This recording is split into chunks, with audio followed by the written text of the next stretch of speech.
যুদ্ধবিরতির মাঝে হরমুজ প্রণালীতে ফের সংঘর্ষে জড়ালো যুক্তরাষ্ট্র ও ইরান। রাষ্ট্রীয় সম্প্রচার মাধ্যম IRIB-তে প্রকাশিত এক বিবৃতিতে বলা হয়, একটি ইরানি তেলবাহী ট্যাঙ্কারে মার্কিন হামলার পর সংঘর্ষের সূত্রপাত ঘটে। এরপর ইরানি বাহিনী হরমুজ প্রণালীতে অবস্থানরত মার্কিন ইউনিটকে লক্ষ্য করে ক্ষেপণাস্ত্র হামলা চালায়। এতে জাহাজগুলো ব্যাপকভাবে ক্ষতিগ্রস্ত হয়েছে বলেও দাবি করা হয়।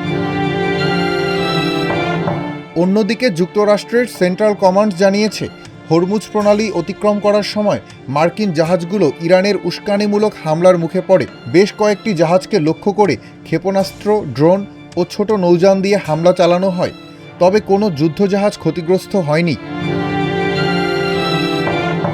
জবাবে যুক্তরাষ্ট্র ইরানের ক্ষেপণাস্ত্র উৎপাদন কেন্দ্র, নজরদারি স্থাপনা এবং কমান্ড সেন্টারে আত্মরক্ষামূলক হামলা চালিয়েছে বলে জানিয়েছে সেন্ট্রাল কমান্ড। নতুন করে সংঘটিত এই সংঘর্ষের ফলে যুদ্ধবিরতি অকার্যকর হয়ে গেল কিনা এমন প্রশ্নে অবশ্য ভিন্ন জবাব দিয়েছেন মার্কিন প্রেসিডেন্ট ডোনাল্ড ট্রাম্প। ABC নিউজকে তিনি বলেন, যুদ্ধবিরতি এখনও বহাল আছে। নতুন সংঘর্ষকে কেবল একটি সামান্য ধাক্কা হিসাবে অভিহিত করেন তিনি।